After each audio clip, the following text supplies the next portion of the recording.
महेंद्रहाराय त्रिलोचनाय महाशिवरात्रि, वह पावन रात्रि जब अनजाने में की गई भक्ति भी जीवन बदल देती है। कुछ लोग कहते हैं इस दिन शिव पार्वती जी का विवाह हुआ था, कुछ कहते हैं शिव जी ने इस दिन कालकूट विष पिया था। पर शिव पुराण की यह कथा सिखाती है कि भगवान भावना देखते हैं, विधि नहीं। नमस्कार मित्रों, मैं हूं आपकी दोस्त संतोष मालविया और आप सुन रहे हैं कहानियों की दुनिया, कभी प्रेरणा कभी भावना। आज की हमारी कहानी का शीर्षक है महाशिवरात्रि की रात, गुरु ध्रुव से ध्रुव बनने की कथा। दोस्तों, अगर ये कहानी आपको पसंद आ जाए तो कृपया चैनल को लाइक कीजिए और सब्सक्राइब कीजिए। तो चलिए सुनते हैं आज की कथा। बहुत समय पहले एक जंगल में गुरु ध्रुव नाम का एक शिकारी रहता था। शिकार ही उसका जीवन था, उसी से उसका परिवार पलता था। एक महाशिवरात्रि के दिन वो शिकार को निकला, पर पूरा दिन बीत गया, एक भी जानवर नहीं मिला।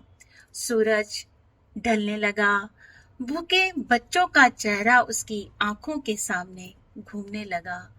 तभी वह एक तालाब के पास पहुंचा और एक बेलपत्र के पेड़ पर चढ़ गया। उसे ज्ञात नहीं था कि उसी पेड़ के नीचे भगवान शिव जी का शिवलिंग छिपा हुआ है। थोड़ी देर में एक हिरनी पानी पीने आई। गुरु ध्रुव ने तीर चढ़ाया। उसी क्षण बेलपत्र और जल की बूंदें शिवलिंग के ऊपर गिरी। अनजाने में पहली पूजा हो गई। हिरनी कांपते स्वर में बोली, मुझे मत मारो, मैं अपने बच्चों को उनके पिता के पास सुरक्षित छोड़कर लौट आऊंगी। माँ का वचन समझो, मैं अवश्य वापस आऊंगी। गुरु ध्रुव का कठोर हृदय पिघल गया। उसने उसे जाने दिया। कुछ समय बाद दूसरी हिरनी आई, फिर तीर चढ़ा और फिर पूजा हो गई। उसने भी सत्य की शपथ लेकर लौटने का वादा किया। गुरु ध्रुव ने उसे भी छोड़ दिया। अब उसके मन में चिंता थी, कोई लौटेगा भी या नहीं। तभी एक हष्ट-पुष्ट हिरण आया।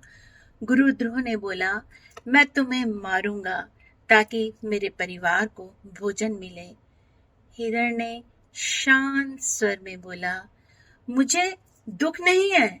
यदि मेरा शरीर किसी भूखे के काम आ जाए तो इससे बड़ा पुण्य क्या होगा। बस मुझे जाने दो, मैं अपने बच्चों को उनकी माँ के पास सौंप कर लौट आऊंगा। गुरु ध्रुव ने कठोर स्वर में बोला, अब तक जो गया नहीं लौटा, अगर तुम भी नहीं लौटे तो मेरे बच्चों का क्या होगा। हिरण ने उत्तर दिया, यदि मैं झूठ बोलूं तो मुझे वह पाप लगे जो सहायता करने की शक्ति होते हुए भी किसी की मदद नहीं करता। गुरु ध्रुव ने कहा, ठीक है, शीघ्र लौट आना। तीसरी पूजा पूर्ण हो गई। रात्रि का अंतिम प्रहर आया। अचानक उसने देखा तीनों हिरण हिरनियां अपने बच्चों सहित लौट आए। उसका हाथ फिर तीर की ओर गया और चौथी पूजा भी पूर्ण हो गई। पर अब उसका हृदय बदल चुका था। आंसू बहने लगे।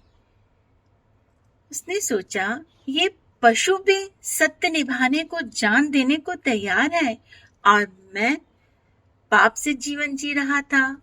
उसने धनुष नीचे रख दिया और कहा, तुम सब धन्य हो, जाओ। तभी आकाश दिव्य प्रकाश से भर गया। भगवान शिव जी प्रकट हुए और बोले, बस अनजाने में की गई भक्ति भी व्यर्थ नहीं जाती। तेरे सभी पाप नष्ट हो चुके हैं। और फिर शिव जी ने कहा, आज से तुम गुरु ध्रुव नहीं, अब तुम्हारा नाम गु है, पुराना जीवन समाप्त हुआ, नया धर्ममय जीवन प्रारंभ हुआ और उसे सुख समृद्धि का वरदान दिया। यही गुह आगे चलकर भगवान श्री राम जी का मित्र बना। दोस्तों, ये कहानी हमें ये संदेश देती है कि भगवान भावना देखते हैं। करुणा सबसे बड़ी पूजा है। सत्य जीवन बदल देता है। अनजाने में किया गया पुण्य भी मोक्ष दिलाता है। तो हमारे शिव जी ऐसे हैं जो जटाओं में गंगा धारण करने वाले हैं, जो मस्तक पर चंद्र सजाने वाले हैं, जिनके ललाट पर त्रिनेत्र हैं, जिनके कंठ में नागराज सुशोभित है, जिनके हाथों में डमरू और त्रिशूल शोभा पाते हैं। वे करुणा के सागर भोलेनाथ हम सबके जीवन को पवित्र करें और हमें सत्य व प्रेम के मार्ग पर चलाएं। तो मित्रों, अगर ये कहानी आपके दिल को छू गई हो या आपकी रूह तक कोई सरसराहट पहुंची हो तो कृपया इसे लाइक करें, शेयर करें और चैनल को सब्सक्राइब करें। मैं फिर लौटूंगी कहानियों की दुनिया में, कभी प्रेरणा बनकर तो कभी भावना बनकर। धन्यवाद।